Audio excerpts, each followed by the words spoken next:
everyone. We are here, the Ghostlight team, and our introductions will be there in the comments. We're going to dive right into how we can help you market your small business during this time of great uncertainty and craziness. So we have Felicia, Melissa, and myself, Ray, with some do's and don'ts for your company. First one that comes up to bat is do keep people informed. Anyone want to jump in as to what that means? Yeah, that means that you want to be really honest with your audience or your consumers. You definitely want to let them know what's going on, but it's also important, Ray, along with doing that you don't overshare. You definitely don't want to share information that is negative in nature. You definitely don't want to share information that has nothing to do with them. Be really mindful of that because oversharing is totally a thing, and it's totally a thing that you should avoid. You know, one of the old adages is the best thing you can do in marketing is put up a sign. Yeah. You know, and I always said, look, nothing beats a sign hardly other than word of mouth. Well, guess what? Signs are not that effective anymore. So yeah. In my opinion, you need to get your business up to date on the Google Maps. Yeah. That's a really good point. If you're not already on Google Maps, then people aren't going to know, one, where your location is, and one or two, if you have a website or not. So it's definitely important to make sure that if you're not in the digital world right now, that you join us in the 21st century. Yeah, and okay, that's a really good point that I know we haven't talked about before, but I'm going to run with it. Just because people aren't going to visit your storefront doesn't mean that Google won't rank you lower or higher if you don't have your stuff together on Google. So even though location doesn't matter physically, it is going to matter in indexing, and you're going to want people to Google you, and you're going to want to show up. So it's important that you update like your location, right? Am I right in that, Mel? Mm-hmm. Okay, yeah, good. Location, and then if you have a website, if you don't have a website right now, try to get one. Squarespace makes it really easy to get a platform that's super affordable and user-friendly and kind of easy to start up. And if you don't have the knowledge to work on a website right now, utilize social media, utilize Facebook and Instagram, and just start building an audience online. Yeah. All right, great. So definitely do keep people informed. Next one up to bat is watch your tone and images. What's that supposed to mean? This means I'm laughing more because you think it's a given, but it is important to say it. And so I'm glad you mentioned it, Ray. You just be aware. And I know that in this day and age to say that is kind of funny because so many people in politics and Hollywood, whatever, are not always the most self-aware. But as a business, it's really important to be super self-aware. Make sure that you're not showing people shaking hands or giving each other cheek kisses or, doing things that you can't actually be doing right now. Just be super mindful of that. You can, of course, be punny and saying, let's get together or let's stay in touch, but also be aware of, these social distancing parameters and different things. Don't do something that you can be made fun of for later. I think we've all learned that.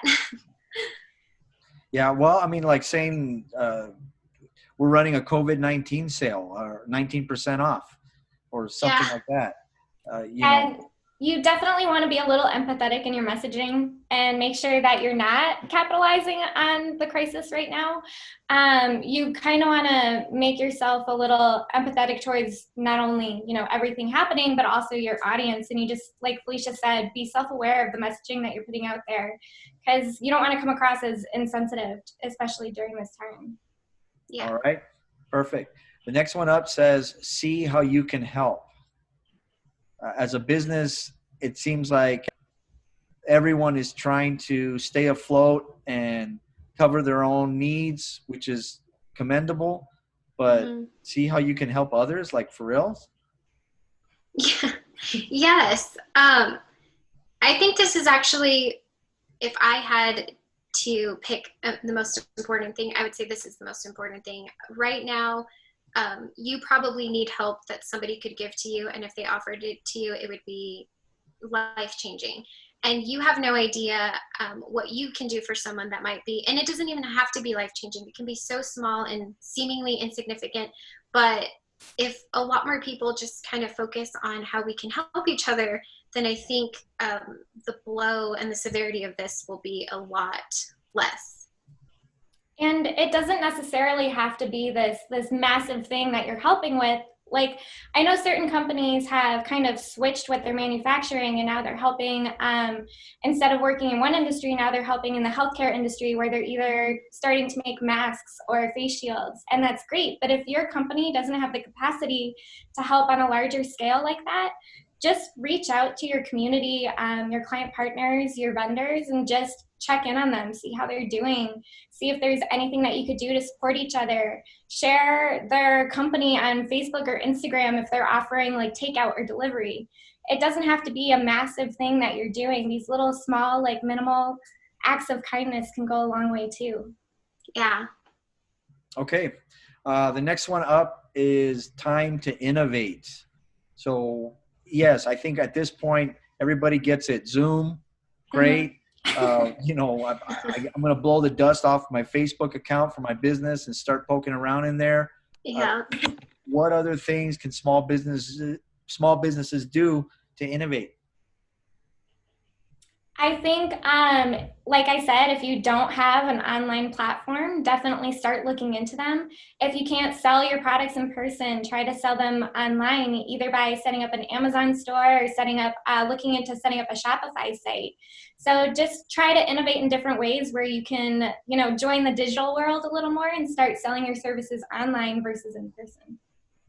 Yeah, and to add to that, I think a huge misconception with marketing is that it costs a lot of money. And the truth is that sometimes it doesn't even cost any money. It just really takes you having capacity and time. And so if you find yourself in this position where you have a lot more time, you're at home, and you can invest, a good amount of time looking things up, then look it up and learn it. And it'll prove to be pretty useful for you. And if it's not, then you've learned something new that you can share, going back to like helping other people. There's definitely a lot to learn in marketing, a lot of DIY. You can look at canva.com, create some graphics for social media, like Mel said, Shopify, Squarespace, get involved in Google Ads Academy and figure out how to market your business on Google. There are just a plethora of resources out there, and it's a great time to take advantage of them. Yeah, and as a business owner myself, over the last couple of years, I've had to roll up my sleeves and get into the weeds with company expenses and strategic investments and all kinds of things to make our company as efficient as possible. And I was surprised how much budget is tied to paper. Paper-related items, supplies, storage of paper, moving paper, scanning paper, just that I was surprised and shocked how much money monthly I put into something that was related to that medium of paper. The other thing is how much of our expenses are tied toward real estate, rent, business insurance, travel to and from, like fuel costs. And so a lot of these expenses for real estate, now everybody's questioning, do you need that real estate in order to conduct business? And before, people said, wait a minute, you don't have a conference room, or you don't have an actual office in a business district? Maybe you're not a legit company. But, in this day and age, and we don't know how long we're going to be in this situation, if some of your real estate investing is converted to online properties, like Melissa said, an e-commerce platform, or getting somebody that knows what they're doing in social media to help you promote your company that way, you can roll your real estate investment into a digital investment, and you might, even beefing up your network security. Those are things that you can do in lieu of real estate and paper. And it's surprising how you do have the resources if you will just kind of pivot into digital marketing. And then when you come out of this, I think you'll have a bigger reach. Companies in El Paso can now have clients outside of El Paso, whereas they couldn't see it before. Yeah, it's very true. All right. Exactly. So the next one says retool, grow, and invest in your company. Now that sounds very similar to innovate, but why is that kind of different?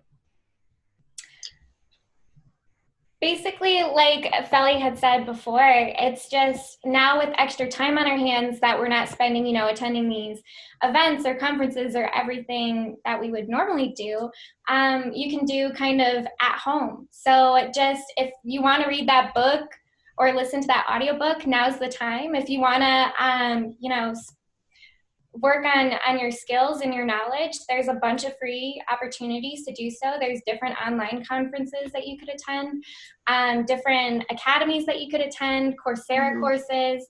So it's just really, now that you have time to actually focus on these other projects, you might as well take advantage of it. Yeah, I agree.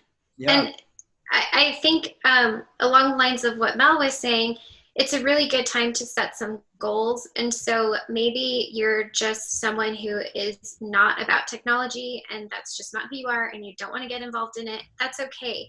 Maybe set some goals for your business outside of technology and think of the things that you want to do in marketing when things resume back to normal or, a more normal stage. It doesn't always have to be about technology. It's just a good season to take a step back and reevaluate some things for the better. Well, that's a great set of do's and some don'ts in there for businesses. Just to kind of recap everything, we're sitting here, we came up with a concept of brand aid. Why are we doing it, and what the heck is it with this website giveaway that we're doing? So can we talk a little bit to everyone about why our company decided to do this series of videos and how someone can get their hands on a free website? So it has always been ingrained in us at Ghostlight that our number one mission is to help. So that's exactly what we wanted to do. We were trying to think of different ways that we could reach out to our local community and come up with different ideas of how we could help other small businesses that are dealing with the situation. So we wanted to give away a website to a small business that's located in El Paso. So in order to do so, we posted something on our Facebook and on our Instagram. I believe you just have to go and follow us and then comment your company name on the post and like the post. And then you'll be entered to get a free website. Yeah, and to continue off of what you said, Mel, about Brand Aid, yes, we have a mission at Ghostlight. If there's nothing else then you'll know. Our number one mission is to help you.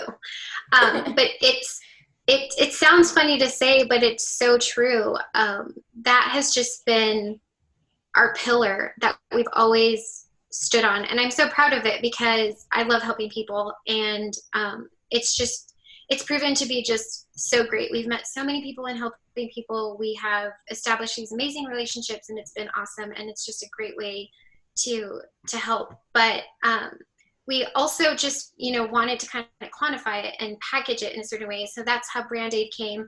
We love being really punny here at Ghostlight. So that's where the name evolved. And to be really honest, we don't know what it'll turn into. We don't know what it'll involve. It's going to be a bunch of different things. And the one thing we can count on is that we're here, we want to help, and we're going to figure out ways to do that. So stay tuned for what Brand Aid will become. And if you have any questions or anything that you'd like us to focus on for maybe if we ever do another one of these videos, let us know. If you have a topic you kind of want us to dive deeper into, like Facebook, or how do you set up a Google My Business account, or how do you set up an Instagram and stuff like that, reach out to us and we'll help you get it figured out. Yeah. Well, that's awesome. Yeah, that's what we're all about. And that's why we're doing this. First and foremost, we're trying to help. Everybody's going through something, but I think if we really search, Zig Ziglar said, if you help people with what they need, you'll never lack for what you need. So based on that, we're going to keep chugging on. So thank you, everyone. And we'll see you on the next one.